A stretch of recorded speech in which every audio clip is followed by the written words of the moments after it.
momento conversamos unos minutos con Jorge Romero, el coordinador de la bancada del Partido Acción Nacional, en la Cámara de Diputados, presidente de la Junta de Coordinación Política.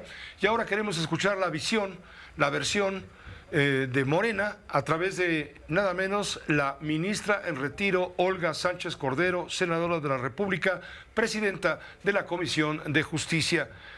Olga, ministra en retiro, ¿cómo estás? Qué gusto saludarte, muy buenas noches.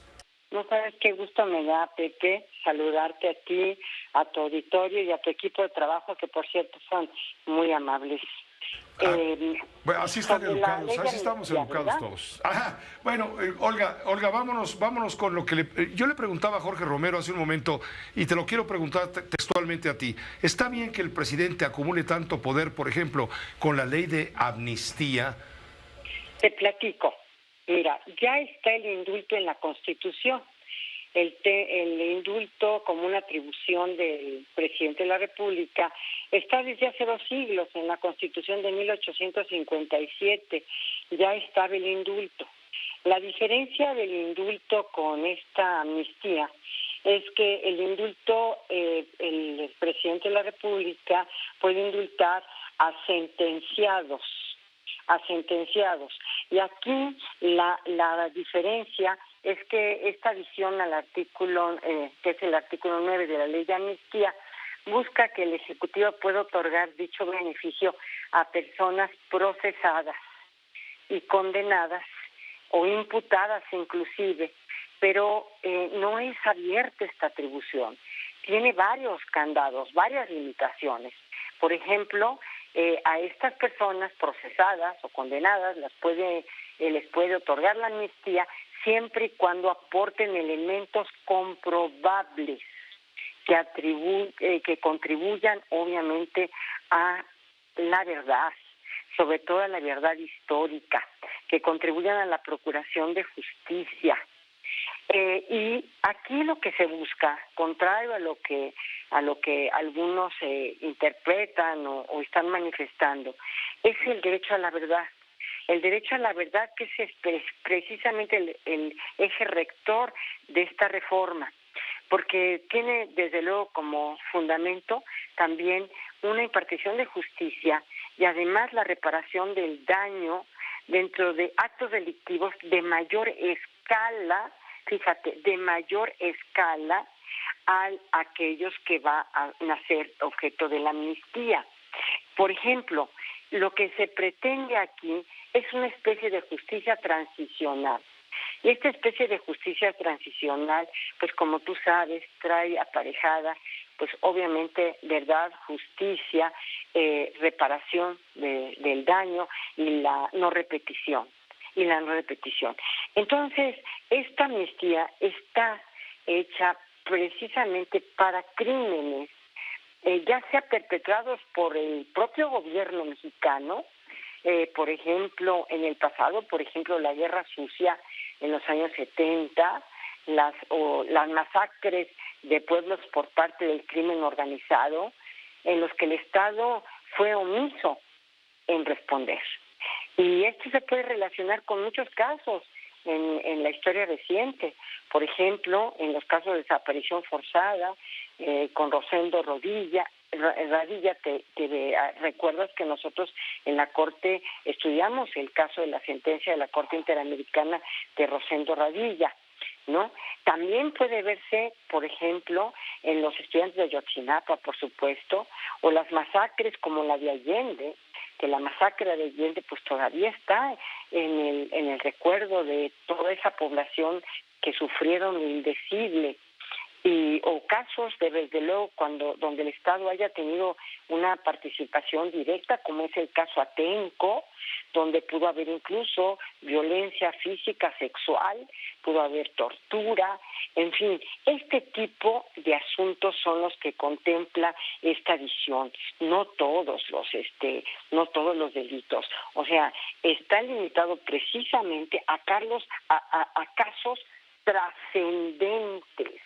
no cualquier caso, casos trascendentes. Pero aquel que Entonces, diga, Olga, perdón la interrupción, aquel que diga que esto es para que el presidente de la República ventile sus procesos, sus odios al amparo de la ley, no, ¿qué le no, responderías? no, mira, esto tiene, en primer lugar, estas personas procesadas o condenadas para que proceda la amnistía tienen que aportar elementos comprobables que contribuyan a la procuración de justicia y a la verdad y para la impartición de justicia precisamente. Y tienen además que ser temas o causas penales de una gran trascendencia nacional. Es decir, se tiene que reunir estos requisitos. La facultad discrecional del presidente de otorgar este beneficio de amnistía de manera directa realmente no está abierto. Está nada más cuando aporten estas informaciones y por supuesto esto va encaminado a fortalecer curiosamente el Estado de Derecho, porque la reparación del daño es una de las máximas dentro del derecho penal y al recibir información que puede ayudar a dar certeza al caso, a certeza jurídica, a las víctimas sobre todo, directas o indirectas, y de crímenes graves y asuntos relevantes. Asuntos relevantes. Estos son los candados que tiene esta reforma.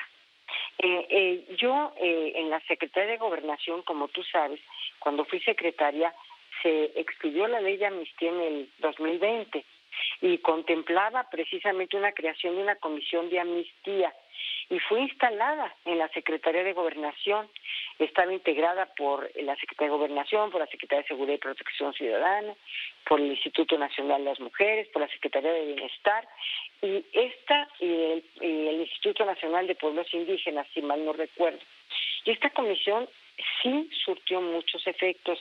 Eran muy problemáticas las amnistías que se pudieron dar, pero por otros recursos legales nosotros logramos en la Secretaría de Gobernación, a través de la Unidad de Apoyo al Sistema de Justicia y de Procuración e Impartición de Justicia, logramos cerca de 7,000 personas que fueran excarceladas por delitos menores y sobre todo porque muchos de ellos, por ejemplo, estaban ahí por posesión de droga. Sí. Nosotros los mandamos a justicia terapéutica, ya no al estar privados de su libertad, y excarcelamos a muchas mujeres. Finalmente, Olga, me permito preguntarte, para abreviar, reformas a la ley de amparo y de amnistía, ¿es, digamos, un primer paso para la reforma al Poder Judicial que tanto anhela el presidente de la República?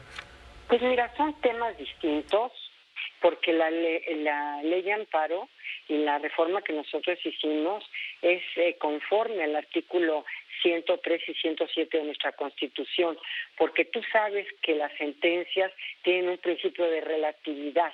El principio de relatividad quiere decir que solamente amparas, proteges y garantizas los derechos a quien interpuso el amparo. Entonces, ¿qué significaba esto?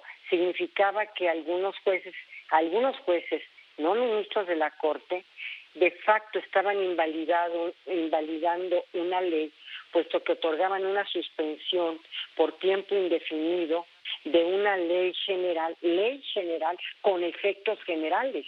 Lo que significaba es que esa ley general con efectos generales en suspensión otorgada por un juez, no por los ministros de la Corte, no por mayoría calificada como son las acciones de inconstitucionalidad, sino una suspensión en un amparo podía durar años.